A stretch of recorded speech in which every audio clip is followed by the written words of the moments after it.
All right, we're currently in Stockholm. Been here for a total of like 3 hours. What's going on? Gotta tighten up my jacket.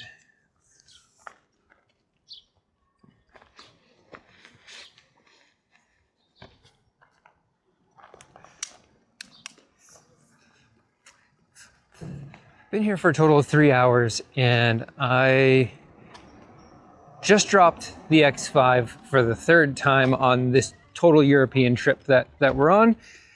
And it kind of got me thinking about my experience with the X5 and what it's like to travel, edit with, especially as someone who is completely green to the 360 camera world.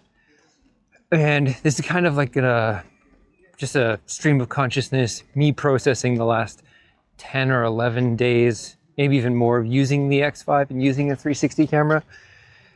And first thoughts as a beginner 360 camera user.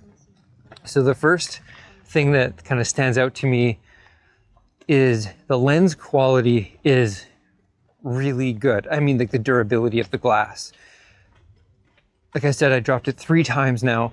This third time I actually had the protective cover on, but the first 2 times I dropped it without any covers on and no scratches on the lenses at all, which, I mean, honestly, I'm really happy with, especially considering the cost of the camera. I expect it to be really good, and so far it has not let me down. I do have 2 replacement lenses because I feel like that's just a smart thing to do, and I did not want to be traveling Europe, scratch a lens, and then have no camera at all for the trip. That would have been devastating. So I do have 2 backup ones in my bag in case something happens. So far I haven't needed them. Well, I will say with the drops, the cover, the rubber type cover around the camera is pretty weak, and I'm not sure how I feel about it. It's a little bit disappointing. I guess it's okay. It's cosmetic at the end of the day. Nothing seems to be altered, except I do have 2 pretty noticeable scratches, which is just sad because you want to keep things good, especially when they're brand new. The lens durability, though, overall, really impressed with. The second thing that I've been noticing is the audio quality. I mentioned in a previous vlog of mine, I have the DJI mic mini with the transmitter, so this is going to be a 360 video, so I don't know when I'll release it, but you should be able to spin the whole video, and if you get to a certain corner, you'll notice a black section. That's the transmitter for the mic mini. So all in all, I don't really care about that because when I'm recording with a mic, I'll most likely be controlling how I want the frame to be, and very rarely will I want this corner of the lens shot. If I do, I'll probably turn the whole camera. So I don't really care about that, but the audio quality with the external mic, I've noticed a very big difference from when you use the 360 lenses versus when you use just a single lens mode. And I think that's intentional by Insta360, because when you use when you're using the 360, both lenses, the 360 degree view, I think like the decision they made was to try and capture stereo audio, capture everything. Especially if you're going to be panning, it makes sense not to have a unidirectional mic.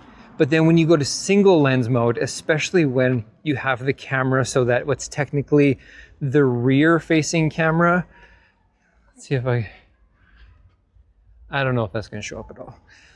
Technically the rear facing camera has the mic, and when you use single lens mode with the rear camera, the external mic is surprisingly good. I have 0 issues with it, even in wind. I mean, I'm not using any external mics normally, so I'm okay with a little bit of wind. It adds to the authenticity of the clip. I'm not here making feature films, and I gotta say, it's really impressive. But I do notice a stark difference when you switch to using the 360 degree capture. So the external mic, really nice. The ability to, or the onboard mic, really nice. the ability to plug in an external mic is amazing. It really changes it completely, like what I'm doing right now. Being able to walk with wind and nothing getting in the way of it beyond the ability of the mic. Really love it. The invisible selfie stick that I have is just the simple version from Insta360, and it's pretty good. What people always complain about with these is that you have to screw in the, you have to screw on the 360 in most cases to the tripod, which would be super annoying. I get that. That really sucks. But I found out that the Ace Pro 2 uses their same like weird mix type of clamp system for the tripod mount. So I bought one of those hoping it worked, and it does work. I wonder if I can take this off without... Okay, so this tripod adapter does work for the 360, for the X5. It's really bright probably. It's the same as the Ace Pro 2. My complaint is that these buttons, that's why I've dropped it so many times, is because I'll be trying to lift and extend the tripod and I'll accidentally clip that and the whole thing will fall off. But once it's clipped in, it actually works really well. And the tripod base is actually pretty solid. It extends far enough for what I need it to. It's solid when I need it to be. Of course, when there's wind, it gets knocked around, and thankfully it hasn't fallen over yet, but I am cautious of that. And I think if you're gonna get a 360 camera, the X5, you definitely want to get, I don't think you need the X5 version of the tripod adapter. You can use the Ace Pro 2. I got mine from Ulanzi. We'll see. By the time I release this, I may have it linked below for people to use it. It works. It's great. It comes with an adapter that if you wanted to, you could screw onto the X5. But I think you get the gist. It works great. I'm super satisfied with it. And the editing process. So the last thing I wanted to talk about before I meet up with Tina is the editing process for the X5. I think I'm gonna refine it as time goes, but my current setup is, I think, pretty efficient overall. Well, there's Tina. I edit in the Insta360 app very simply. So I just kind of throw all the clips I can together. It does 30 clips at a time you can import. Hello. Hi. I'm just confuse you.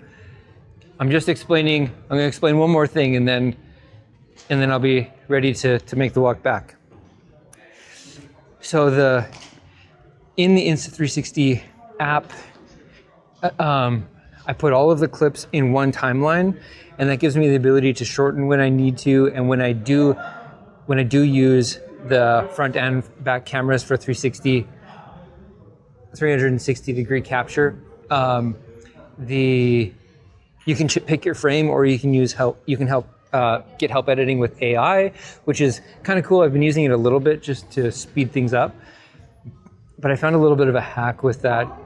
They only let you select 30 clips, which seems like a lot unless you're daily vlogging and getting a lot of short clips. So you can add 30, and then I work through those 30, and then you can just import 30 again into the same timeline.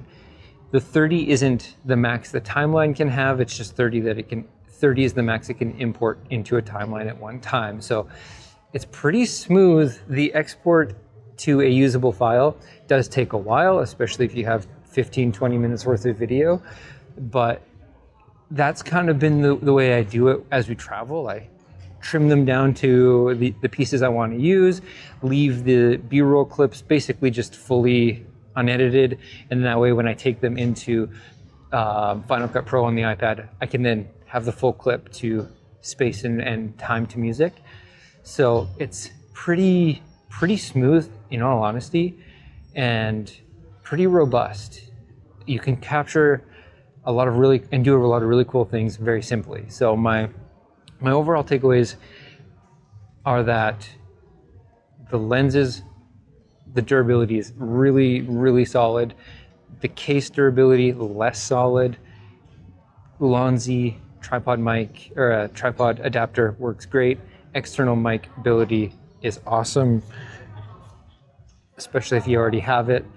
And the editing is pretty smooth. I think it could be a little bit better, but ultimately I'm not complaining because I don't expect the Insta360 editing software to be robust in the way that I would expect Final Cut Pro to be.